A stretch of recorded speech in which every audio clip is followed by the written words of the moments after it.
sekalian, terima kasih untuk kesempatan yang berharga bagi saya, terutama karena saya juga membutuhkan pengalaman uji coba gitu ya. Jadi ada pembekalan seperti ini, ada yang paketnya setiap hari Minggu 4 kali, ada yang hanya Minggu siang, ada yang seperti kita ini Sabtu sore sampai Minggu siang dan sebagainya. Ini dalam rangka juga mencoba untuk memperkaya modul-modul yang sekiranya bisa efektif bagi para pengurus lingkungan.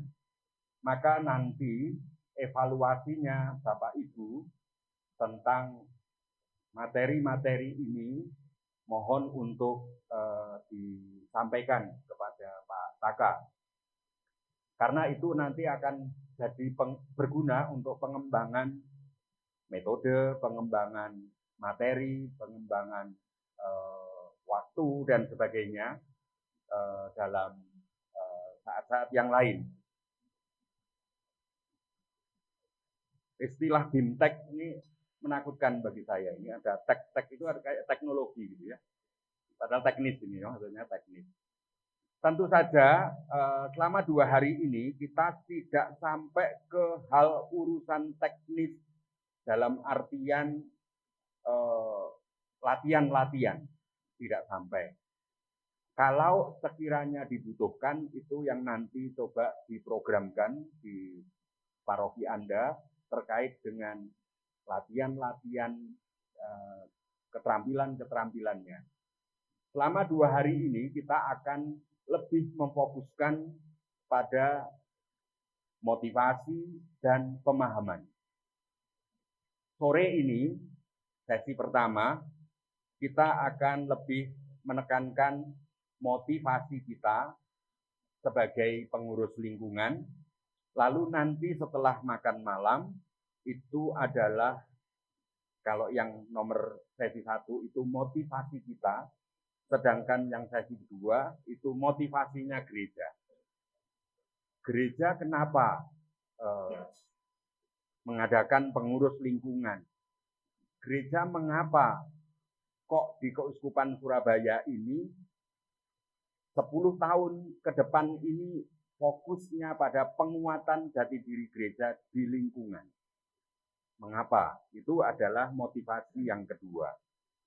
Sedangkan besok sesi ketiga itu hal-hal pokok, pemahaman, pengetahuan pokok mendasar yang perlu dimiliki oleh seorang atau para pengurus lingkungan untuk menjalankan perutusannya sebagai pengurus lingkungan. Maka hal-hal pokok apa saja itu yang akan kita dalami di sesi ketiga. Lalu yang sesi keempat itu lebih pada tugas kelengkapannya. Jadi fokus pada kelengkapan dalam pengelolaan lingkungan. Hal apa saja yang perlu kita adakan, kita sebagai pengurus lingkungan yang diutus untuk menggembalakan umat di lingkungan Anda.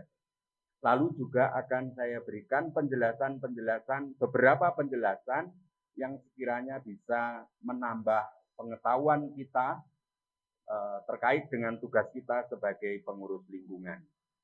Besok sebelum kita makan siang akan ada informasi, pengumuman, dan peneguhan-peneguhan dari panitia dan romo. Baik, mulai di hari pertama kita akan menggali motivasi dan dasar teologisnya. Teologis, theos itu Tuhan, logos itu pengetahuan, pemahaman, hingga pemahaman dari sudut Tuhan, gitu ya. Pemahaman dalam kaitannya hubungan kita dengan Tuhan, itu yang disebut teologi. Tetapi sebelum kita mencoba untuk memahami tentang motivasi, maka silahkan Bapak Ibu untuk memegang HP lagi. Kalau ini nggak memotret, jadi pasti nggak ribet ini. Jadi langsung buka ke Google, lalu ketikkan saja di sana menti.com. Ini yang menti.com.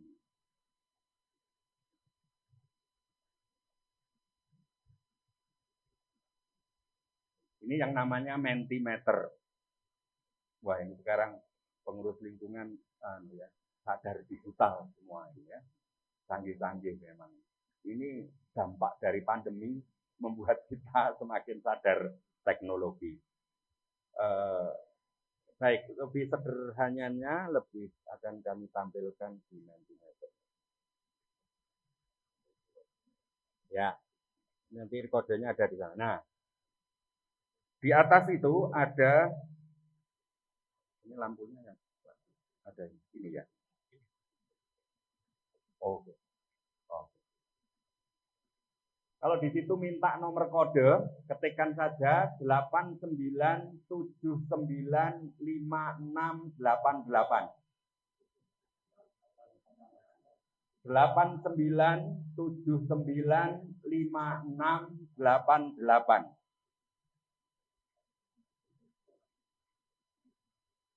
89795688. Sudah muncul? Ya, silakan dijawab di situ. Saya kira Anda bisa menjawab dua ya. Dua jawaban.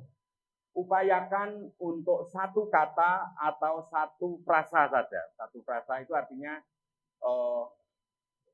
kurang memuaskan. Itu kan dua kata tapi pengertiannya satu. Atau satu kata puas. Nah, itu misalnya seperti itu. Nah, ini silakan. Seminggu ini sebagai pengurus lingkungan, jawab apa adanya. Nah, ini sudah muncul jawaban kan. Ada biasa saja. Sebagai tugas pelayanan, bersyukur, ya bahagia, tertantang, damai dan sukacita, bingung, agak repot, gamang. Nah, ini sudah muncul jawaban-jawaban Anda. Ya.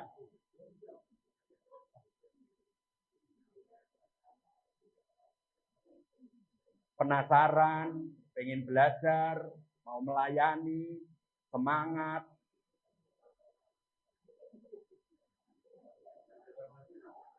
Yang satu ada biasa saja, satunya ada biasa daya. Jempolnya gede mesti. Luar biasa, capek. Ada yang wow, repot. Ini sudah 45 yang menjawab ya, 45 orang. Oh, sudah 81.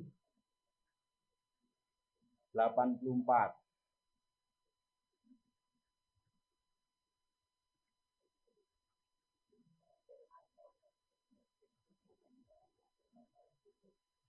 Abot.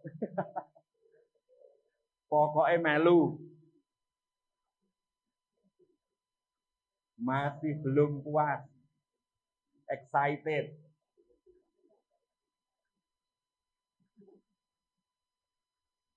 Tambahan. Capek, jengkel tapi sabar. Terpaksa. Nyantai saja, dijalani saja.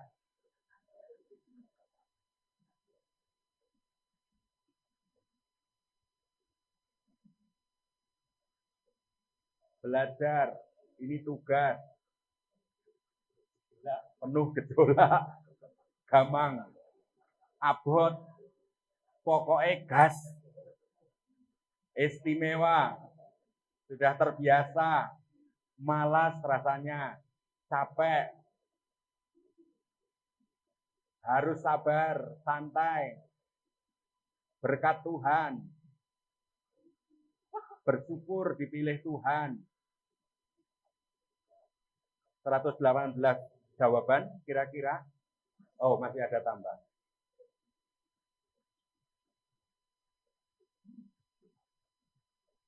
Gokil.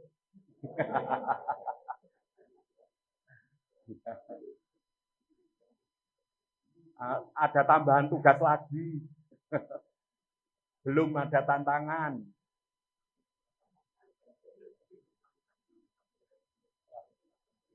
Tenang, trust.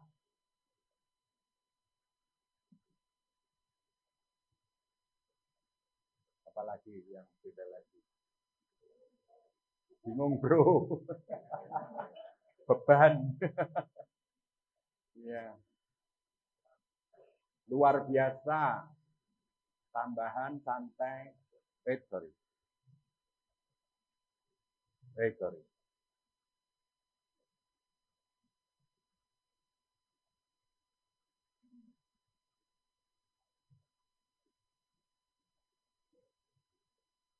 Dan 130 jawaban.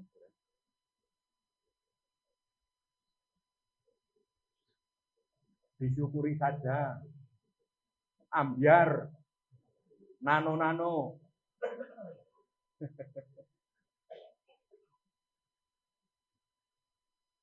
Ya, ini kira-kira perasaan kita ada 130 jawaban, paling tidak 65 orang. Ya, berarti 65 orang. Sudah. Ya, 65 orang kalau tiap orang jawab 2. Sekarang amati tulisan yang gede-gede.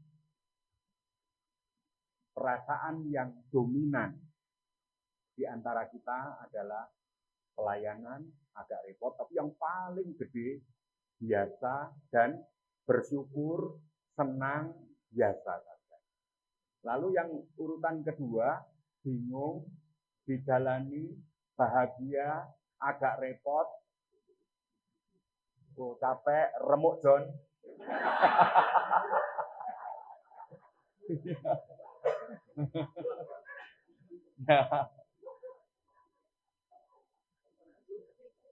Biasa saja dan luar biasa, ukurannya sama. Itu berarti jumlahnya sama. Luar biasa, biasa saja, bahagia, agak repot, itu biasa, itu ukurannya sama. Berarti yang paling gede sekarang adalah bersyukur dan senang. Oh, ada satu, biasa. Biasa, bersyukur, biasa, bersyukur, senang. Masih menempati urutan pertama. Oke, tampaknya sudah diam. Oh, ada 136.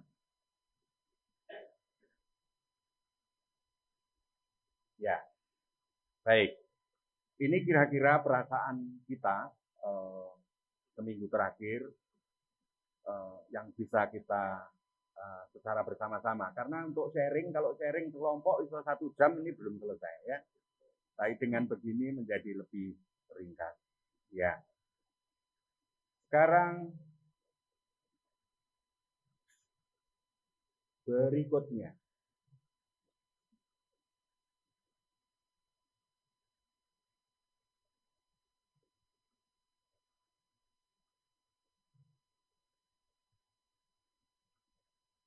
Ini saya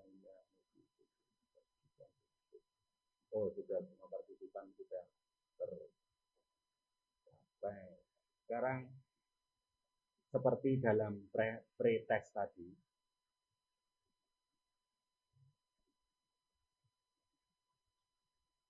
sudah muncul di tempat Anda?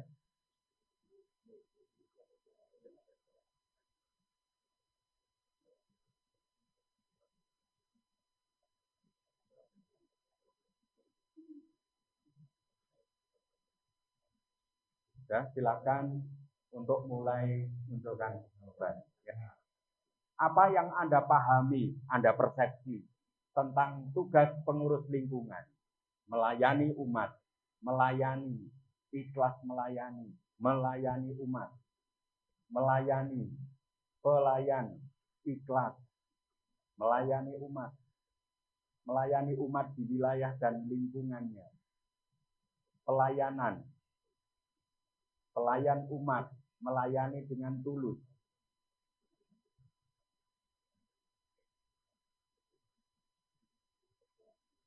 bekerja melayani umat untuk kemuliaan Tuhan. Wajib bagi kita orang Katolik, koordinasi, pelayanan, terbesar pelayanan. Melayani Tuhan dengan sepenuh hati, pelayanan di lingkungan, perpanjangan tangan, melayani umat, melayani perpanjangan tangan gereja, melayani umat dan pelayanan umat di sekitar kita, melayani sepenuh hati, melayani dengan tulus. Kita bisa bayangkan di persepsi kita menjadi pengurus lingkungan itu adalah tugas melayani. Hampir semua memakai kata melayani.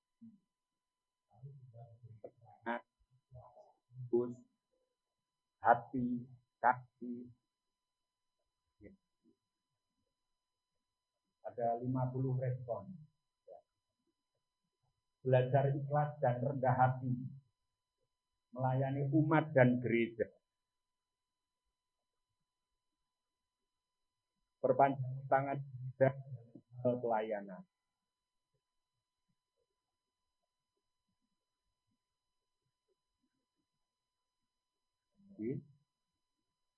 Melakukan dan sesama dengan rendah hati, membangun keharmonisan antar keluarga dengan kasih, pelayanan kepada umat di lingkungan.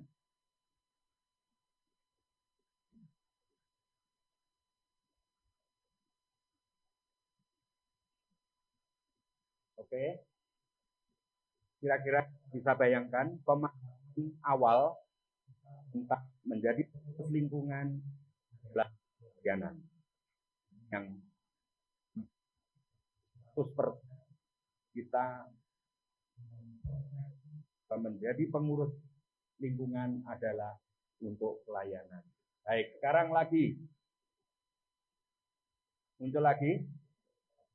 Ya, apa kesan atau penilaian Anda tentang kepengurusan fungsionaris di paroki Anda?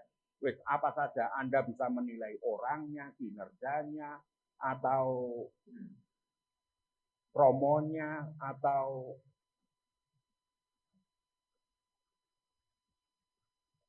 perilakunya, semangat korpsnya. Silakan. Penilaian Anda terhadap pengurus di paroki Anda, fungsionaris paroki Anda. Ya DPP, BGKP, katekis, apalagi BGKP. Ya. Kinerjanya sudah sesuai, yang bagus, luar biasa, excellent, tulus, sabar. Iya, pengurus kok sabar no ngadepi wong sak mene kae. Mau macam-macam. Bermanfaat, pekerja keras, informatif, kurang tepat, mungkin wongnya enggak pas gitu. Pas respon, bagus dan sabar. Baik bingit. Oh, ada baik bingit. Sudah berjalan sesuai, kinerjanya sudah sesuai, harus ada ketulusan, detil. Pak Takai, jenis Pak Takai, ngomong detil, Pak Prio, Pak Tata, dan kawan-kawan. Ya. Lalu semakin memudahkan. Informasi oke, kadang merepotkan. Komunikasi sangat bagus. Luar biasa dalam pelayanan. Harus ada ketulusan. Penuh semangat. Melelahkan. Pekerja keras. Wow, terus makin tertutup.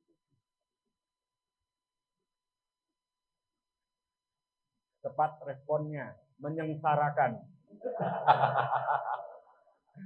Punya hati untuk Tuhan. Rela berkorban.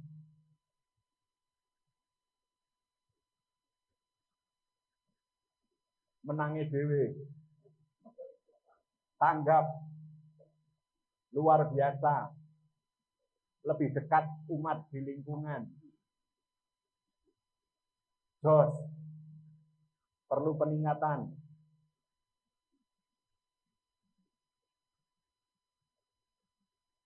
Perhatian, kejujuran, terstruktur, menyatukan umat.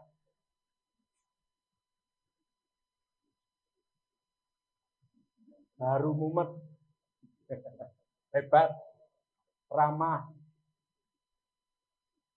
salut, keikhlasan, kadang ribet, semakin memudahkan. Kami sangat dimudahkan. Bagus luar biasa. Pemadon. Jabatan abadi.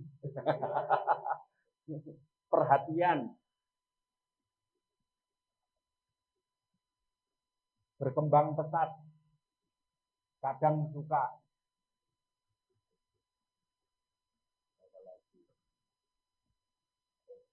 Punya niat tulus melayani, terstruktur, responnya baik, kinerjanya dan, kinerjanya dan, ya.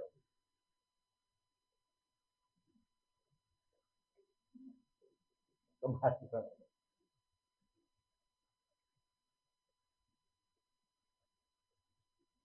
Ini 124 respon. Kinerja semakin bagus, menyatukan umat,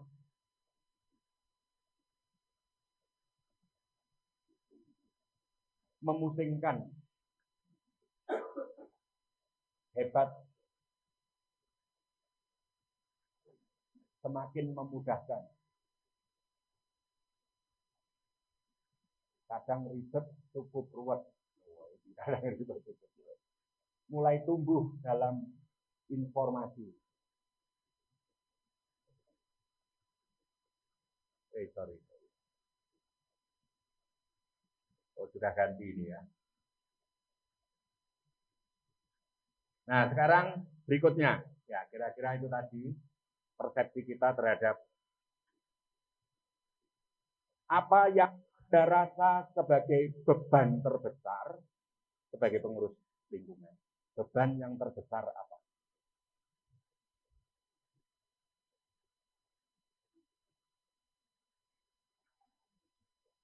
Apa? Di situ ada apa? Ya, urutannya. Anda silakan untuk bagi Anda paling itu berarti item 1. Terus berikutnya gitu.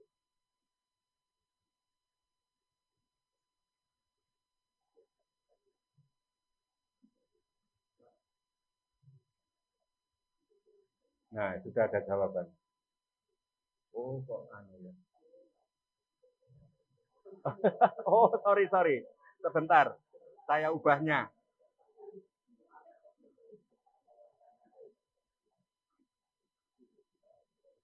Anunya ini apa? Optionnya.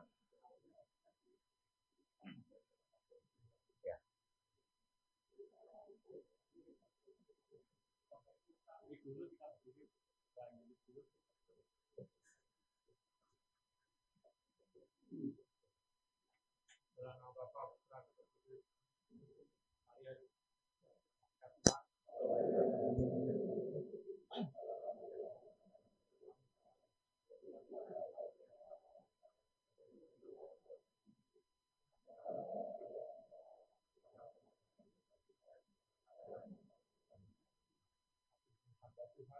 Jaga pada guru perkataan.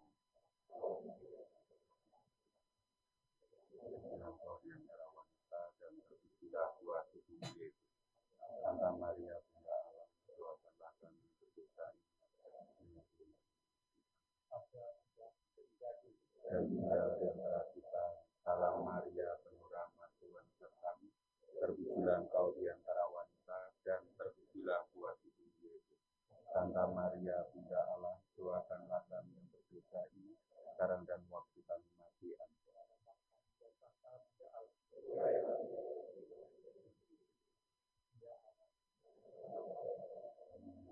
Bahwa Kristus telah menjadi manusia.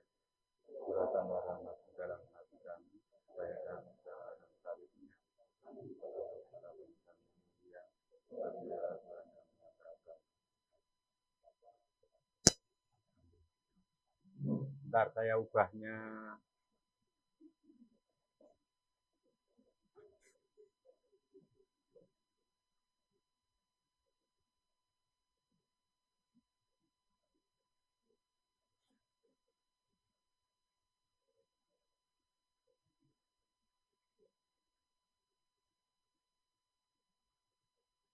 Oh, ini sorry, saya pada awalnya saya kesalahan di dalam setting. Bentar.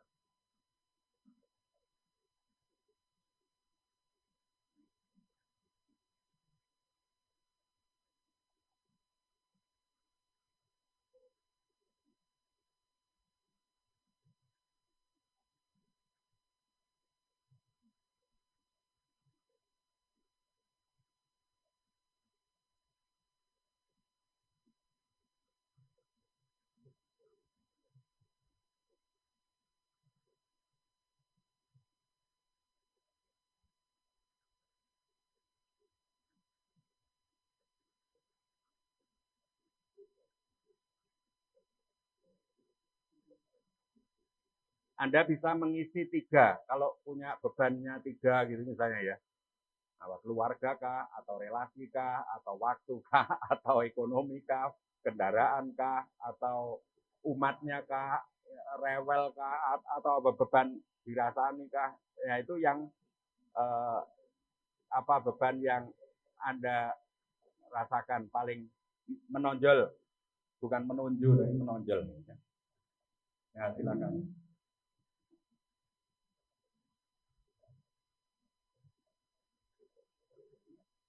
Waktu, mental, tidak tergantikan, perhatian, mental lagi,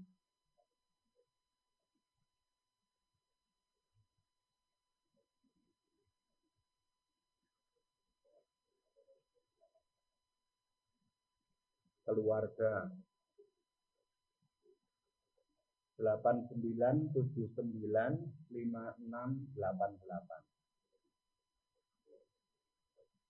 Bebannya kalau ada orang meninggal, capek psikis,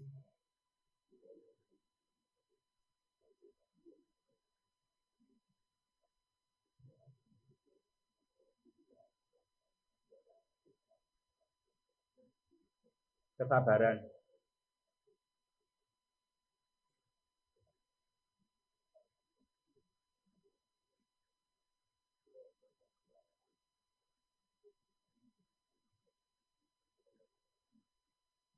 keluarga dan kendaraan, waktu dan kerja.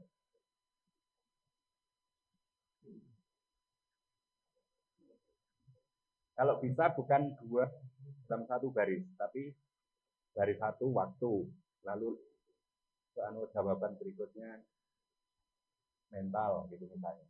Jadi supaya enggak, karena sebenarnya ini sama dengan waktu.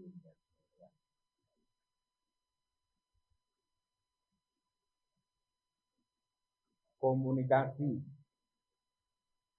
tanggung jawab,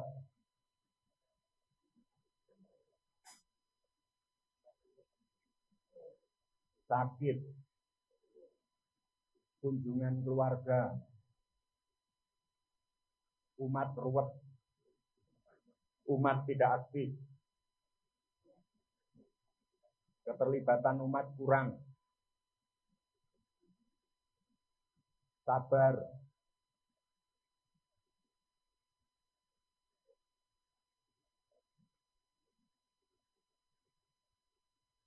legowo,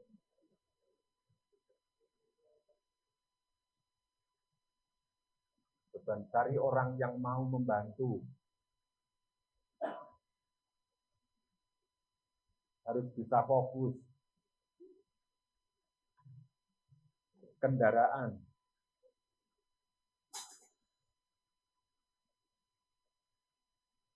umat cuek.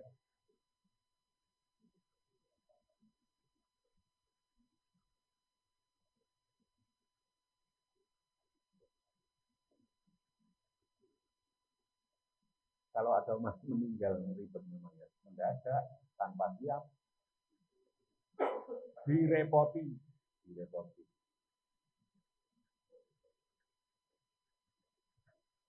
Waktu dan mental.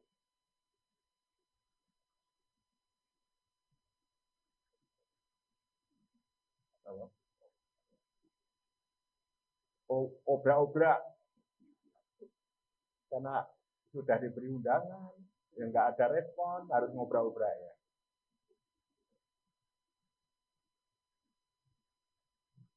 Umat ruwet, kurang pengalaman,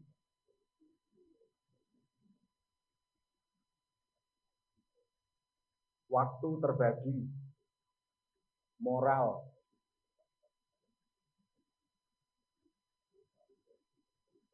kurang interaksi dengan umat, tidak dianggap sama umat, keterbatasan umat, ya. Apa? Umatnya kebanyakan. Ya, kalau umat ini apa? Beban. Umat itu beban. Bebannya dalam hal apanya? Misalnya, itu tadi, buahnya mentekno. Iya.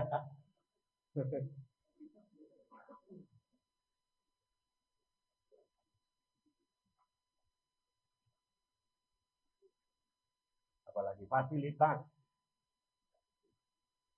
Bisa dilakuin, nggak bisa out. Apa maksudnya? Apa artinya? Bisa dilakuin, nggak bisa out. Oke. Bisa dilakoni, ora iso ya wis. Ya. Lelah.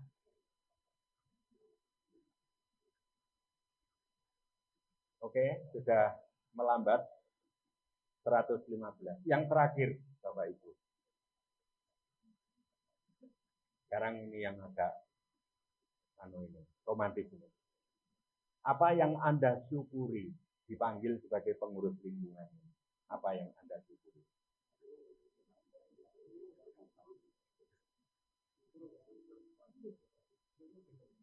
Syukur juga.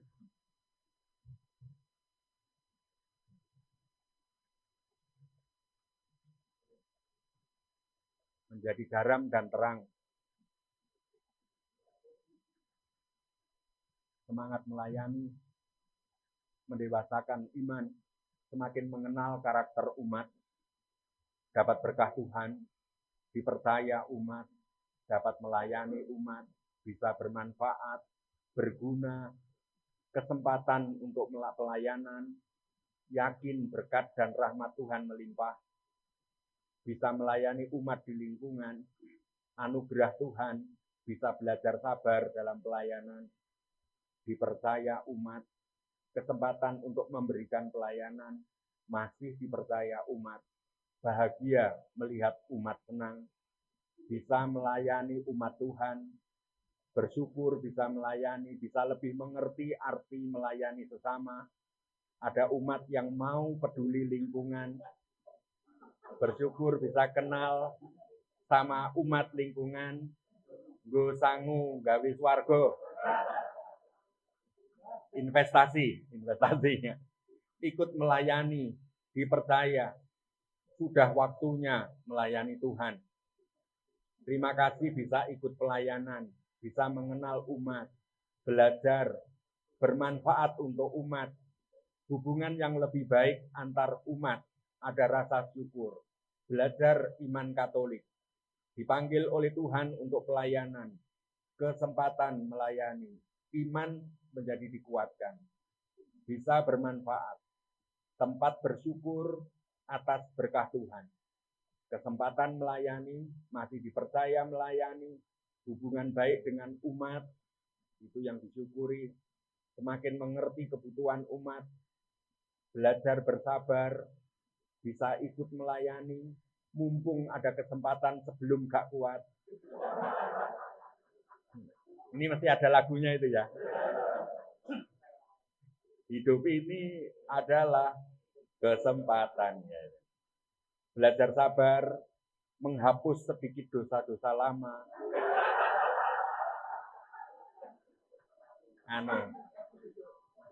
Dosa landri, menguatkan iman, kembali ke jalan yang benar.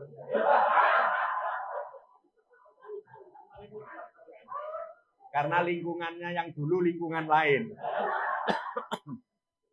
Belajar sabar, oke. Menikmati. Wayai. Ini mesti melok sepedaan Romo Budi. Hidup untuk Tuhan. Dapat melayani umat dan melatih kesabaran. Berbagi rasa dalam persekutuan. Mengurangi dosa. Betul. Sadar. 70 respon. Kita yang hadir berapa? 90-an. Masih ada yang mau nambahkan?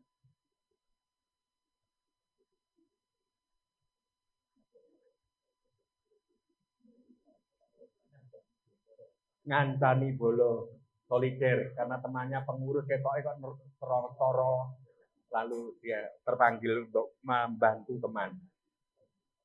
Dipercaya umat belajar bersabar. Ya. Oke. Baik, Bapak Ibu. Itu kira-kira hal-hal yang sungguh menjadi perasaan-perasaan kita yang muncul sehingga dalam tugas pelayanan kita sebagai Bapak Ibu tadi memakai kata kunci pelayanan. Ternyata menjadi pengurus lingkungan itu Anda hampir 100% ini adalah pelayanan. Kok bukan nggak ada yang nulis pekerjaan gitu ya? Pelayanan. Karena apa ini kira-kira? Gak ono duwike. Malah tombok. Makanya nggak berani mengatakan ini pekerjaan. Nggak berani. Wes kerja keras, dipaidu. Nah itu kan, kalau nggak ada motivasi pelayanan, nggak mungkin. Ya. Maka sebagai pengurus lingkungan ini, bagi perasaan kita ini berkat ataukah kutuk gitu ya kira-kira. Aku ini terkutuk jadi pengurus lingkungan. Mergone dhisik gaene maido pengurus lingkungan. Aku terkutuk dhewe aku. Sehingga seakan-akan ini sebuah beban yang memberatkan dalam hidup kita. Maka Bapak Ibu, kita bisa belajar misalnya dalam dunia bisnis pekerjaan. Ada seorang yang mungkin Bapak Ibu kalau sering ikut motivator gitu ya. Ada tokoh motivator Kristiani, Yansen Sinamo, itu menulis buku tentang 8 etos kerja profesional. Tetapi bahwa Renat Kasali itu memberi komentar, buku ini lebih tepat sebenarnya menjadikan orang dalam bekerja sebagai pelayanan. Bahkan bekerja pun dihayati sebagai pelayanan dan di situ membutuhkan kecerdasan intelektual, kecerdasan emosional, dan kecerdasan spiritual. Makanya kalau kita tidak cerdas secara spiritual, sungguh ini akan melelahkan, ngerepoti, ribet, atau hal yang sungguh kayak beban besar yang ada di punggung kita. Sudah ngurusi anak, berat, bayar sekolah ya abot, urung seneni bojone terus mendino, belalah di kantor juga ada problem, lah kok besok harus urusan lingkungan, ruwet. Maka bahwa di situ memang sebagai pengurus lingkungan, kita ini didorong oleh apa dalam hati kita? Tentu, kata Renat Kasali, untuk memenuhi penghayatan akan tugas pekerjaan menjadi 8 etos ini adalah masalah proses jam terbang. Kita nggak bisa menuntut bahwa pengurus lingkungan yang baru 1 bulan langsung punya seperti ini. Maka tadi ada ungkapan, saya menjadi semakin sabar. Saya menjadi semakin mengenal Tuhan, mengenal umat, dan sebagainya. Menurut Jansen Sinamo ada 8 cara penghayatan yang nampak dalam penelitian dia terhadap para pemimpin-pemimpin yang sukses dalam arti luas. Sukses dalam artian dia di dalam hidup keluarganya, di dalam hidup bermasyarakatnya, di dalam hidup kariernya. Itu dianggap sukses, lalu dia meneliti. Ternyata orang-orang sukses adalah orang yang menghayati pekerjaannya satu, sebagai rahmat. Apa artinya bahwa apa yang kita lakukan ini sebagai rahmat?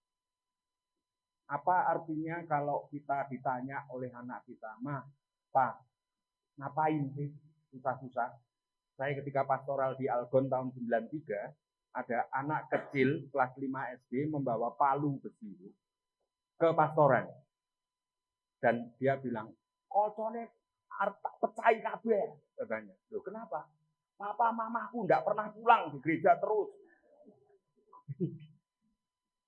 Ya. Karena kalau kita enggak menghayati sungguh bahwa apa yang kita kerjakan itu sebagai rahmat, maka itu akan menjadi seakan-akan ini hal duniawi saja. Ini adalah hanya urusan manajemen. Ini hanya urusan membagi waktu. Ini hanya urusan sosial belaka. Relasiku dengan orang Katolik di daerah sekitarku. Sekitar itu. Tetapi kalau menghayati tugas pelayanan kita ini sebagai rahmat, maka aku melaksanakannya dengan tulus penuh syukur. Dan saya bersyukur. Kata tulus dan syukur itu sangat dominan dalam sharing curhat Anda tadi. Yang kedua, bahwa ini dalam bahasa Indonesia yang ngambil serapan dari bahasa Arab, amanah. Bahwa tugas perutusan sebagai pengurus lingkungan ini adalah amanah. Amanah dalam bahasa Timur Tengah itu kita ambil kata dasarnya dari huruf A, M, N, manah. Lalu apa lagi? Manu. Nah, maka kata iman itu MN. Di sela huruf hidup I dan A. Akar katanya sama. Iman, amin, aman, amanah. Maka apa yang kita lakukan dalam menghadapi kesulitan, beban dalam pelayanan sebagai pengurus lingkungan, aku penuh tanggung jawab. Sesuatu yang ini adalah hal yang kalau betul tercapai sampai ujung, misalnya ujung itu artinya masa jabatan di SK itu 3 tahun. Maka aku sungguh-sungguh akan melakukannya sampai 3 tahun, meskipun berdarah-darah. Ya, karena aku punya rasa tanggung jawab. Rasa tanggung jawab itu karena memiliki, kalau di dalam kisah kitab suci, dalam kitab Keluaran, Musa ketika menggembalakan ternak kambing Yitro, Maka dia menyeberangi padang gurun, lalu menemukan apa? Menemukan apa? Menemukan sandal? Menemukan semak yang menyala tetapi tidak terbakar. Itu sebenarnya sebuah ungkapan puitis tentang apa yang dialami oleh Musa. Saya baru paham itu sesudah jadi Romo lebih dari 10 tahun. Apa maksudnya ini ya? Dan akhirnya baru dong betul ketika saya ikut tur melewati padang gurun Sinai. Kalau Anda yang pernah tur melewati menuju Gunung Sinai, kita yang lewati apa? Gurun kering kerontang. Tetapi kita melihat ada beberapa tumbuhan yang bisa hidup. Hijau lagi.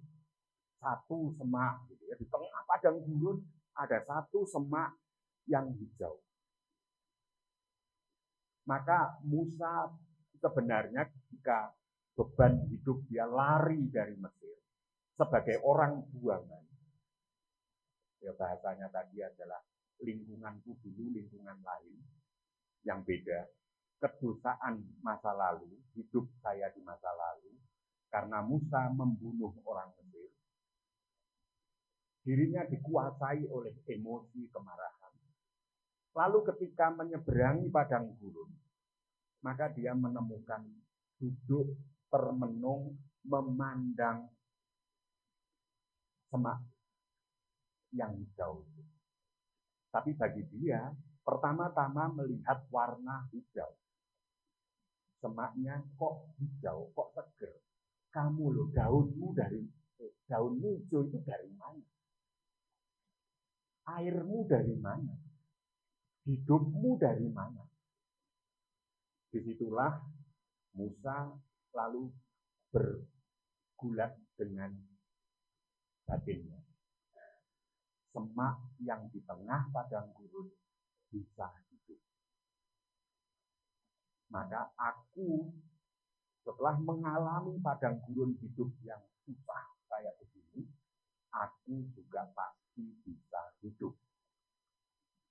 Maka disitulah sebagai seorang beriman pada waktu itu, Musa lalu mengalami sebuah peristiwa spiritual bahwa melalui semak itu menyalalah sesuatu yang disebut dengan kehidupan.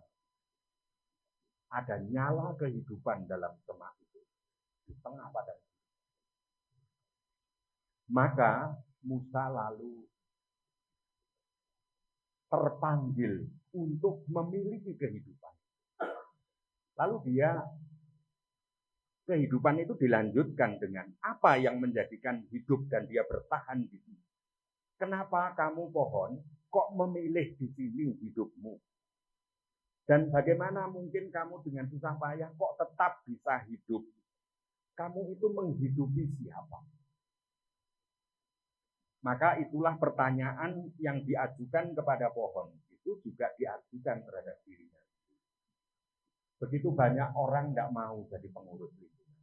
Sudah kalau mulai pemilihan ketua lingkungan, itu sing pusing Romo Sabat. Sopo sing yang istilahnya tadi yang muncul curhat itu, tak tergantikan. Boleh pengganti angel. Kira-kira begitu. Sopo yo itu. Maka Romo Rubi di Sakramen Mahfud ini pengurus 3 tahun. Tahun kedua mesti sudah ukuran kesuksesan ketua lingkungan adalah sudah punya kader pengurus lingkungan yang akan datang. Itu salut aku. Jadi itu ukurannya kesuksesan kita. Yaitu ketika tahun kedua itu sudah punya kader untuk nama-nama yang sudah mulai di tahun kedua dijai terus oleh ketua lingkungan. Dijai orang-orang yang merasa belani bolo tadi loh. Wah ini ketok iso ngancani. Terus dari jam terbang selama 1 tahun, maka dia akan siap nanti juga, oh ternyata aku iso lah kira-kira. Maka dari situ nanti tahun ketiga ketika paroki mengadakan pemilihan pengurus baru, kita ini sudah punya nama-nama yang banyak untuk calon pengurus. Itu moga-moga berhasil. Saya mendukung upaya Romo Rudi. Maka akhirnya kembali ke Musa, bertanya, hai pohon, misteri kehidupanmu ini kalau aku nanti akan menjelaskan ke keluargaku, ke orang-orang bangsaku, aku harus mengenalkan engkau ini siapa. Maka muncullah suara batin dia. Aku adalah sang aku yang mengutus aku kepadamu. Inilah yang disebut misteri tanggung jawab. Maka kalau aku sebagai pengurus lingkungan, karena ada sang aku A besar yang mengutus aku A kecil kepadamu, kepada orang-orang, kepada orang di sekitar kita. Ya, kalau orang sampai kepada pengalaman itu, maka patung bertumpuk, ya aku diutus sang aku, Tuhan. Yang kita sapa sebagai sang engkau. Maka disitulah akan melahirkan amanah. Karena datang dari iman, dan dari situlah keyakinan iman akan membuat rasa aman. Rasa aman dan kemantapan untuk sampai tuntas, sampai akhir, itulah yang disebut dengan amanah.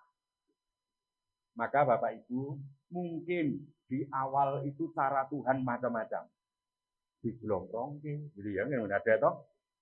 Wes pokoknya tahu-tahu pas rapat pemilihan nggak datang tapi namanya muncul.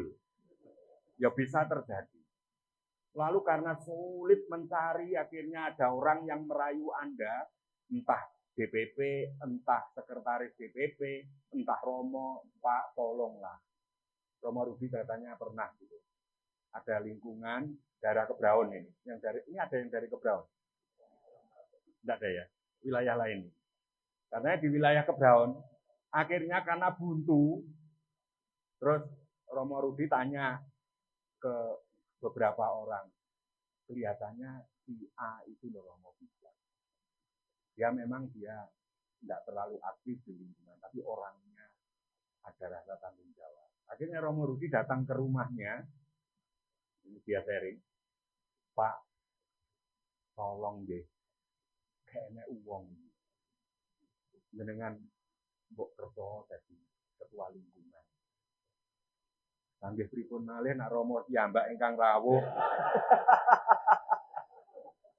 Ya gimana lagi karena Romo yang datang gitu ya. Ya. Awalnya bisa saja kita ini terpaksa. Pintunya bisa macam-macam. Pintu masuk ke dalam tugas perutusan ini.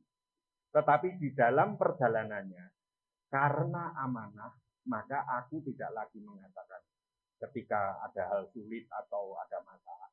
Ya salah aku biyen niku tak jane gak karep, gak dipilih umat, tapi ditunjuk ya terserah sing nunjuk.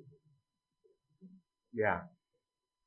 Itu bukan hanya pada para pengurus ya. Di kami para romo pun juga begitu.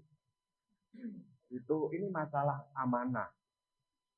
Kalau kita belum sampai kepada level amanah, maka kita akan kalau menghadapi kesulitan akan nunjuk orang lain. Penyebab kesulitan adalah orang lain. Kalau ada kesuksesan, nunjuknya ke diri sendiri. Apa nak orang aku apa ya iso ngono kuwi. Ya, maka spirit yang kedua adalah amanah. Bagaimana kita jam terbang pelayanan kita nanti akan sampai kepada sebuah etos, sikap yang namanya amanah. Apa itu etos sebenarnya? Etos adalah sebuah nilai, value, yang mempengaruhi, mendorong, yang mendasari seluruh sikap dan perilakuku di dalam bertindak. Itu yang disebut etos. Maka 8 etos. Etos yang pertama, rahmat. Ini adalah rahmat bagi. Tadi malam kami datang ke Paroki Juanda karena ada ulang tahun imamat Romo Kadri dan Romo Alex Ate. Romo kalian dulu ya. Pernah tadi Karangpilang? Nah, Romo Alex Ate. Nah, Romo Alex Ate ketika diwawancarai oleh Romo Kurdo, apa sebabnya kok masuk seminari dulu? Padahal dulu kan calon katekis dia. Sudah tahun kedua, tiba-tiba pindah masuk seminari. Ya pada waktu itu ya saya pokoknya pengen jadi katekis ya nanggung gitu loh, istilahnya nanggung. Lalu jadi masuk seminari Yayasan. Nah sesudah selesai seminari, dia itu kagum ketika orang tuanya, karena dia 3 bersaudara, ada jadi suster dan jadi romo. Nah itu yang orang tuanya ngomong kepada uskup, Bapak Uskup, kami menyerahkan 3 anak kami bagi gereja sebagai tanda iman kami. Kata tanda iman kami, suami istri. Jadi menyerahkan anaknya untuk menjadi biarawan-biarawati karena tanda iman. Kalimat itulah yang menjadikan, menumbuhkan dalam diri Romo Alex Ate amanah. Aku diserahkan oleh Bapak Ibuku sebagai tanda iman Bapak Ibuku. Nah inilah yang mendorong akhirnya menjadikan Tuhan memang memanggil aku jadi imam. Kecuali nanti kalau uskup mengeluarkan aku nggak boleh jadi romo. Itu dia baru akan keluar. Kalau tidak, aku akan jadi imam sampai mati. Kalau ketua lingkungan bukan menjadi ketua lingkungan sampai mati, tapi sampai jabatan dipertanggungjawabkan di tahun terakhir itu. Amanah. Yang ketiga, tadi sudah beberapa muncul bahwa menjadi pengurus lingkungan adalah panggilan Tuhan. Ini masalah etos. Kalau kami jadi romo ini tidak menghayati sebagai panggilan Tuhan, maka tugas itu jadi beban. Bayangkan bar ditugasi ada satu teman kami misalnya, aku nih sekolah ke dhuwur-dhuwur tapi kok kene arep desa, karepe ngopo. Kalau di level panggilan, maka tidak mungkin muncul itu. Di sekolah ke itu juga amanah. Mau di sekolah ke jadi profesor kok didokoke ning stasi ning ngene Pacitan, misalnya gitu ya. Profesor Sabat. Ditugaskan ning Pacitan. Ya, pertama awang-awangan, wong masih ngurusi bencana dan sebagainya. Passionnya Romo Sabat itu di urusan kebencanaan. Hidupnya memang kebencanaan. Tiba-tiba ditugaskan oleh uskup ke Pacitan gitu. Tapi ya untungnya dia ini pramuka sejati. Di sini senang, di sana senang. Lah malah ning kono bangun gereja kapal. Malah membangun relasi dengan pejabat, dengan pesantren, dengan orang-orang. Nah sekarang sejak itulah Romo Sabat di Pacitan, gereja Katolik menjadi tempat berkumpul lintas agama. Misalnya. Maka kalau setiap perutusan dihayati sebagai panggilan, sebagai amanah, maka di situ nanti akan memiliki namanya integritas. Integritas pribadi, integritas iman. Masih dipisui umat, sudah dodok-dodok, ngeterke surat, padahal kita ini ya bukannya kurang gawean ya. Ngantar, malah dipisui. Ora dek lingkungan-lingkunganan. nang gereja ya ora nambah untung, usahaku malah bangkrut. Gak ada gereja-gerejoan. Sekarang aku naik tuwek aku tak aktif nih lingkungan dari ini. Ya, bisa macam-macam jawaban. Tapi kalau kita menghayati ini sebagai panggilan, maka di situ akan ada integritas di dalam diri kita. Ada banyak unsur pikiran, perasaan, nafsu, semuanya menyatu jadi satu kesatuan. Dan ini sebagai hal yang aku lakukan sebagai panggilan dari Tuhan. Kalau rahmat, amanah, dan panggilan, disitulah kita juga bisa kreatif. Sehingga misalnya Romo Paroki hanya nugasi, ya Bapak Ketua Lingkungan tolong ini update sensus. Wah, ternyata bukan hanya sekedar data ngitung umat. Karena aku itu terkesan Paulus bahwa gembala harus mengenali domba-dombanya, gitu ya, Injil Yohanes. Oh, maka aku bukan hanya sekedar sensus. Aku pengen ngerti anak-anak muda itu hobinya apa. Medsosnya apa itu bocah-bocah itu. Sampai dikenali betul. Problemnya setiap keluarga dikenali betul. Ya, saya nggak bayangkan kalau ketua lingkungan kok umatnya 200 kakak akan mengenali gimana caranya. Itu makanya betapa pentingnya pemekaran lingkungan ini nanti. Ya, maka kita akan menjadi kreatif. Lalu karena aktualisasi, maka kita akan penasaran, banyak penasaran. Oh, bu, caranya ini.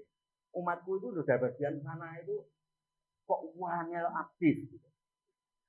Kalau orang lain itu, Bapak Ibu, mari kita menghidupkan lingkungan. Lalu ada yang jawab, bagaimana menghidupkan dong, aktif saja enggak. Ke lingkungan itu loh yang datangnya hanya 5 lansia di lingkungan kami ini. Itu sudah top, pokoknya kalau ada 10 orang itu sudah berhasil. Ada satu, sering saya pakai contoh, itu dulu di parokinya Romo Kurdo ketika di Ngagel. Ada lomba antar lingkungan, hidupnya lingkungan.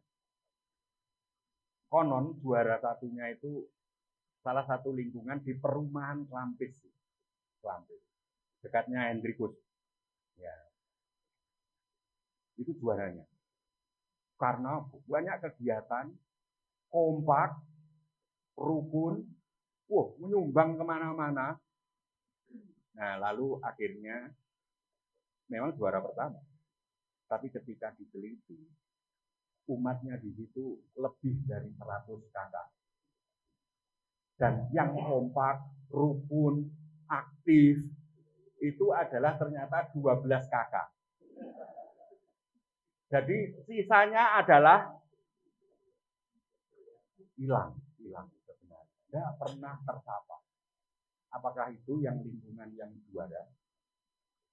Kita pasti bisa jawab, bukan.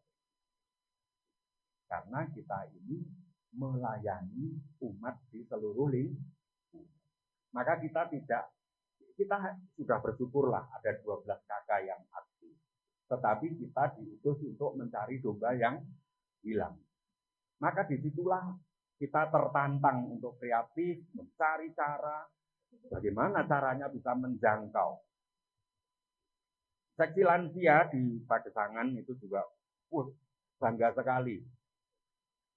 Kegiatan lansia itu luar biasa, aktif. Setiap Rabu berkumpul. Setiap Rabu, bayangkan. Terus ditanya, sing kumpul piro? Yang kumpul adalah 20 orang lansia. Jumlah lansia di paroki kita ini berapa? Ternyata lebih dari 10% umat Pagesangan adalah lansia. Umatnya berapa? 3.384. Ternyata yang sering berkumpul 20-an orang dari 13% itu sudah berhasil. Dan kegiatannya apa? Senam. Nah, terus lansia yang lain kemana? Ternyata ada yang sakit, ada yang jompo, ada yang tinggal sendiri di keluarga yang non-Katolik, ada yang rumahnya sendiri, ada yang macam-macam. Maka bagaimana sekarang lansia itu kreatif bukan hanya untuk beberapa orang, tapi mencari cara menjangkau mereka yang kesepian, mereka menjangkau mereka yang tidak bisa ikut misa mingguan dan selanjutnya. Kreatif. Lalu mengaktualisasikan talenta-talenta yang dianugerahkan Tuhan kepada kita untuk pelayanan. Kelima, ibadah. Maka pelayanan kita ini kalau ditanya, ini caraku ibadah kepada Tuhan. Jadi ya kalau ngongkel sepeda ngeterke surat ke umat itu, ini adalah setara dengan sembahyang, itulah kira-kira. Jadi ya salam Maria penuh rahmat Tuhan. Ya, saya terkesan ada satu ketua stasi di desa. Dia karena rumahnya jauh-jauh toh. Stasi itu ada sekitar 5 desa. Satu stasi itu 5 desa. Umatnya di setiap desa kira-kira 2 kakak. Jadi bayangkan stasi itu umatnya berapa, hanya berapa. Nah, kalau ngantar dia jalan kaki karena tidak punya kendaraan. Jalan kaki ke rumah warga. Apa yang dilakukan sambil jalan? Rosario.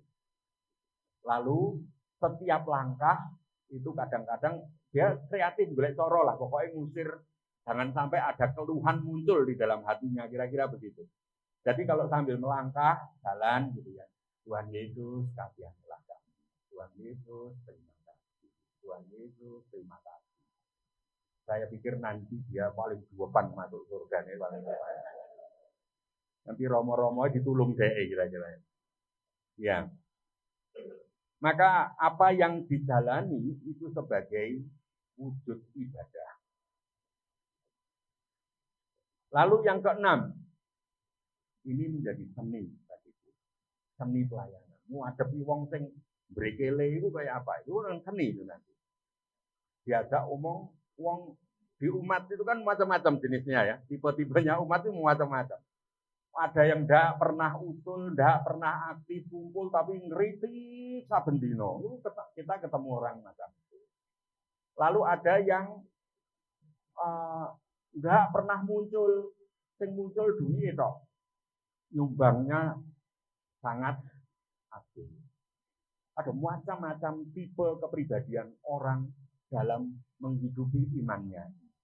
Ya, maka disitulah kita akan bersyukur dan berkembang sebagai pribadi karena ini akan menjadi seniman di dalam pelayanan.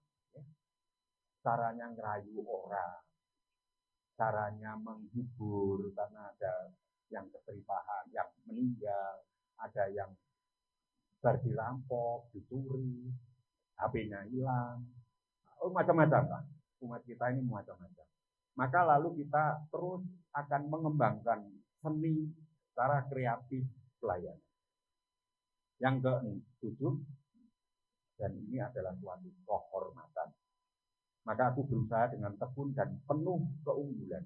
Karena paling tidak aku menjadi bagian sejarah dari paroki. Aku menjadi setitik air yang mewarnai danau yang namanya paroki.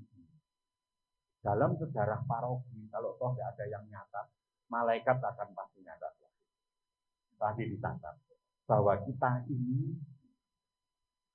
bukan menjadi aib di lingkungan kita.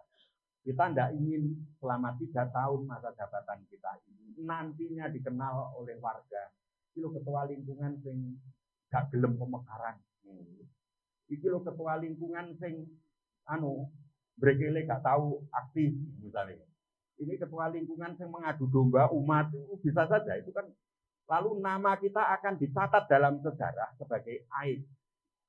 Itu yang kasihan nanti anak cucu dan orang-orang di sekitar kita. Itu loh ketua lingkungan dirasani wong-wong tonggo-tonggo nih di masjid nih, ngopo ngrasani ketua lingkungan kita. kita pasti nggak akan pengen seperti itu. Menjadi ketua lingkungan adalah sebuah kehormatan. Maka bagaimana ini menjadi karunia yang membingkai hidup kita ini penuh kehormatan. Yang terakhir, tentu saja apa yang kita kerjakan ini bukan pekerjaan, tetapi pelayanan. Aku melayani secara paripurna penuh dengan kerendahan hati. Unsur paling dasar dari pelayanan adalah kerendahan hati. Saya bayangkan Anda pasti semua mengalami. Kita ini kadang-kadang perlu glosor. Kita ini, wah sebenarnya ya silahkan, itu silahkan, dianggap begini silahkan. Yang penting kita terus melayani.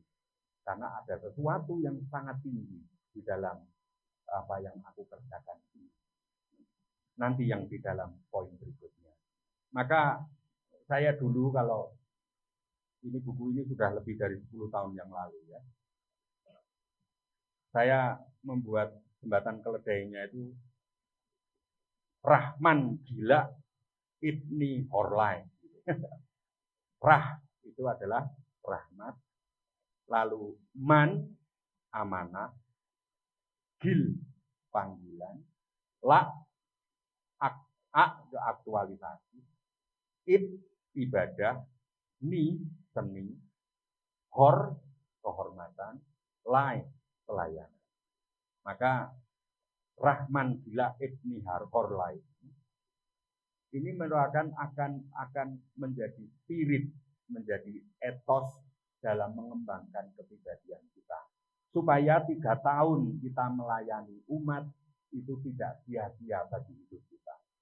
Paling tidak kita nanti akan berubah menjadi lebih dewasa, lebih matang, lebih bijaksana, lebih kudus, lebih rohani, lebih rendah hati, lebih sabar, dan selanjutnya itu tadi.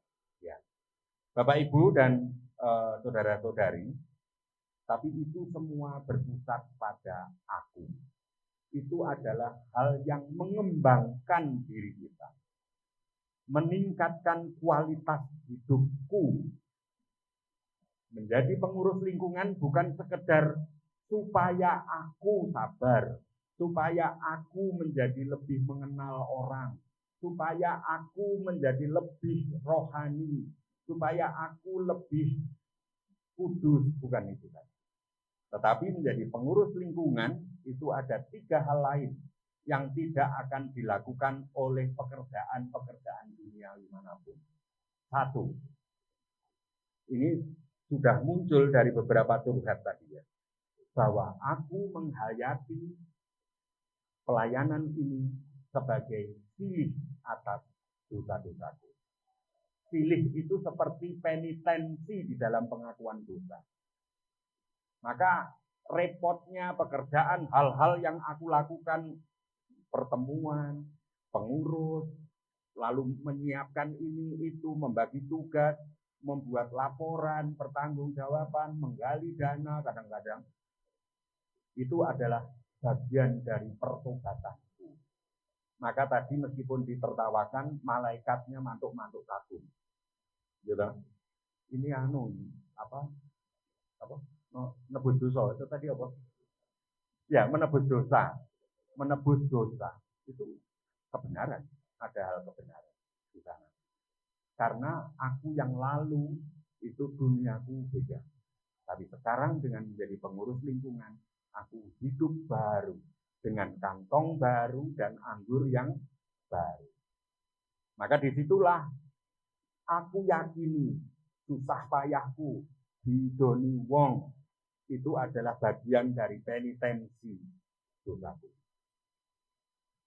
Silih. Supaya apa? Supaya nanti jemaat di lingkunganku ini kelak menjadi manusia-manusia kudus, manusia-manusia yang sungguh bermanfaat bagi masyarakat, bagi gereja, bagi hidup keluarganya. Itu yang kita yakini. Seperti Bapak Ibu, anak kita ujian, maka silih yang kita buat apa? Aku malam ini poso. karena besok anakku ujian. Padahal nggak ada hubungannya poso ambek jawaban. Kalau anaknya nggak belajar sama sekali, apa ada hubungannya antara poso ambek jawab soal. Besok anak kita akan lamar pekerjaan. Maka aku selama 3 hari poso mutih sembahyang rosario setiap hari. Itu silih. Aku melakukan sesuatu karena aku tidak mengerti harus bagaimana. Tetapi yang aku lakukan sebagai ungkapan imanku, aku yakini akan berdampak bagi anakku. Dan ini menjadi pengampunan bagi dosa-dosaku. Ya. Yang pertama, ini menjadi pengurus adalah bagian dari proses pertobatan. Yang kedua, bahwa menjadi pengurus itu berarti aku ambil bagian dalam karya penyelamatan jiwa-jiwa. Dalam Injil Yohanes, Tuhan Yesus, selamatkanlah domba-dombaku.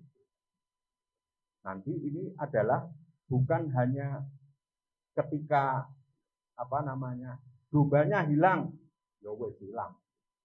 Saya ketika pastor paroki sementara di Sidoarjo 2 tahun, karena Romo kepala parokinya sakit. Lalu heboh karena apa? Saya baru tahu itu di seluruh dunia mungkin ya hanya itu. Ketua lingkungan memecat warganya. Jadi diumumkan di lingkungannya dari keanggotaan lingkungan dicoret. Lah terus anggota lingkungan ini sapa? Lah ndek wilayahnya domisilinya ada di teritorial lingkungan itu. Karena ketua lingkungan itu jengkel wis notok ubun-ubun ngatasi wong kuwi piye. Iya, iuran ndak mau, diajak undang untuk dalaman iman ndak mau. Wes isine mai dotok, wes akhirnya gegeran terus orang itu. Akhirnya lah kok sepakat didukung oleh warganya, dipecat aja. Kalau Anda kenal dengan orang-orang di lingkar timur Sidoarjo pasti mungkin mereka masih ingat cerita itu. Ada lingkungan memecat warganya. Enggak, itu domba yang hilang, yang harus diselamatkan. Karena menjadi pengurus lingkungan adalah ambil bagian dalam penyelamatan jiwa-jiwa. Kita memenangkan jiwa. Jangan sampai jiwa dari domba-domba yang dipercayakan kepadaku menjadi hilang atau diterkam serigala. Lalu yang ketiga, kita ini seperti Petrus ditanya Tuhan Yesus. Petrus, apakah kamu mencintai aku? Ya Tuhan, aku mencintai. Kok ini? Petrus, kamu mencintai aku tak? Jadi kedua itu mestinya tambah. Iya kok sih? Dijawab nih loh. Iya Tuhan, engkau tahu aku mencintai engkau. Gembalakan domba. Terus yang ketiga, takoi meneh. Petrus, apakah engkau mencintai aku? Nah, dia mikir. Ya Tuhan, engkau tahu segala sesuatu tentang masa laluku, hidupku, masa depanku, keluargaku, engkau tahu, karena engkau adalah Maha Tahu. Aku akan terus berjuang mencintai engkau. Kalau gitu, gembalakan domba-dombaku. 3 pertanyaan yang sama, jawaban perintah yang sama.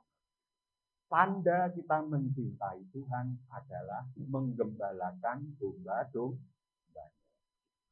Jangan sampai ada kawanan yang hilang. Maka saudara-saudari, itulah yang menjadi motivasi. Hal yang perlu kita sadari, bahwa kita tadi juga, hal-hal apa sih yang menjadi tantangan kita? Kita ini memang bukan pengangguran. Waktu yang sulit kita atur. Kadang-kadang kita ini pulang kerja buat belajar nganggo seragam kantor, nganggo praropi, rapat, kayak gitu. Itu semua kalau kita tidak maknai dengan 8 etos itu, kita menjadi nelongso betul. Waktu. Kita ini juga punya pekerjaan lain, kadang harus kerja menuntut kita keluar kota dan sebagainya. Lalu juga ada ketemu dengan orang-orang yang ego sektoralnya tinggi. Salah satu pengalaman saya di Sidoarjo dan di Pagesangan. Salah satu hambatan untuk pemekaran lingkungan terutama adalah KUR.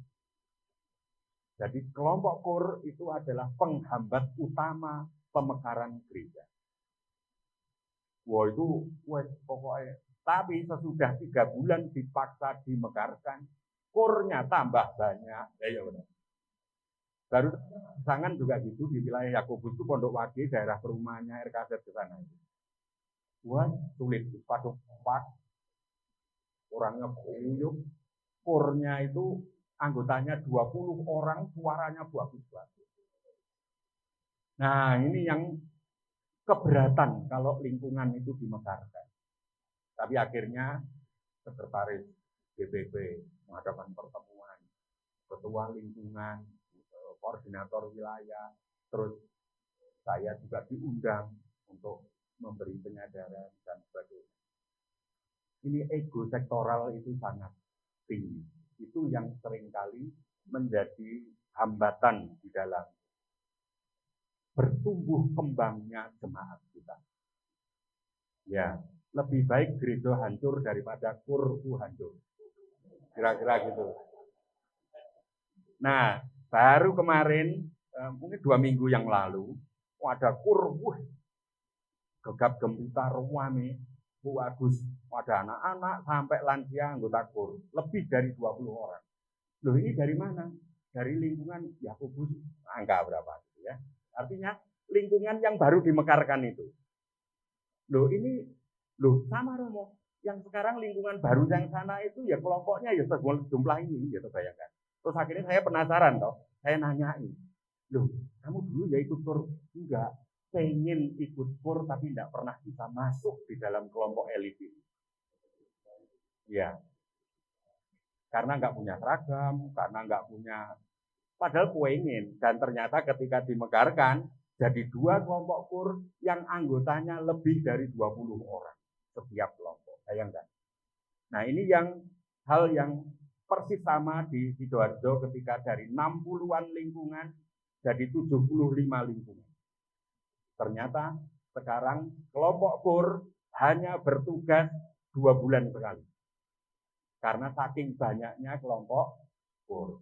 Begitu banyak anak-anak orang-orang umat yang pengen mengaktualisasikan talentanya, tetapi dihambat oleh ego sektoral. Ini yang terjadi. Senioritas. Ketika anak muda jadi pengurus, wah ini yang pernah jadi ketua lingkungan 10 kali periode, membayang-bayangi. Ada satu paroki di Surabaya Timur, itu yang ada yang nggak bisa saya mengerti, melempar kursi. Ada lempar kursi gara-gara masalah ini, senioritas. Karena ketua wilayahnya ini, ketua lingkungan sudah berpuluh-puluh kali periode, bangga karena sudah 13 periode dari ketua lingkungan. Enggak sampai 13, saya lebay.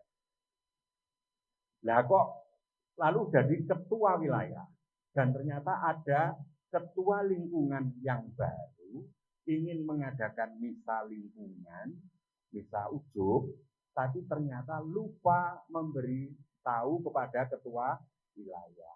Surat kepada permohonan kepada Romo Paroki harus melalui tanda tangan saya. Dan itu akhirnya, ini ibu yang masih muda, keluarga muda, masih umur mungkin sekitar 30-an tahun, jadi ketua lingkungan. Nangis karena diumpat di gunting begitu. Ya.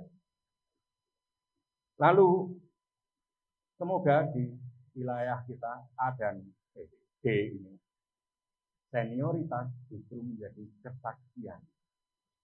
Kita meskipun senior, meskipun jauh lebih tahu dari segi teologi, kita rendah hati, kita mendorong pemandu yang masih muda untuk bertumbuh, berkembang, enggak dikemesi terus permadam dalaman muati sini wong siji kita langsung ngomong, akhirnya yang lain enggak punya kesempatan sharing. Ya, senioritas itu tantangan kita. Lalu tantangan berikutnya, delegasi tugas, pembagian tugas. Menjadi ketua lingkungan seringkali harus mengerjakan segala hal. Padahal ada banyak pengurus. Ini tantangan kita yang di dalam mewujudkan panggilan pelayanan ini, bagaimana kita mendistribusikan tugas. Lalu mencari domba yang hilang atau domba yang nakal, diselamatkan jiwanya. Lalu yang berikutnya, kita ini ditantang. Kita ini orang yang rapuh, lemah, banyak dosa, banyak kelemahan, banyak kegagalan dalam hidup, tetapi dituntut untuk menjadi teladan. Itu tantangan berat. Semua lingkungan orang kayak contoh, misalnya gitu ya. Lalu bagaimana kita menjalankan formasi kader-kader baru? Maka OMK remaja, saya ini ditugasi, ayo remaja punya kegiatan program di lingkungan kita, ngunjungi para lansia. Mider anak-anak remaja dilatih untuk tes tekanan darah misalnya ya. Sehingga anak-anak remaja kita terdakwa keliling ke lansia-lansia untuk mencatati tensinya seminggu sekali, misalnya seperti itu. Itu pelayanan yang luar biasa. Terobosan-terobosan yang mesti kita siapkan, mereka akan jadi pelayan-pelayan berikutnya. Dan terakhir adalah kita semua adalah gembala. Gembala yang ambil bagian dalam tugas penggembalaan pastor paroki kita. Paroki kita ini ambil bagian dalam tugas penggembalaan uskup kita. Saya kira itu yang bisa saya sampaikan dan lebih 4 menit. Ya. Terima kasih untuk perhatian dan feedback selama sesi pertama.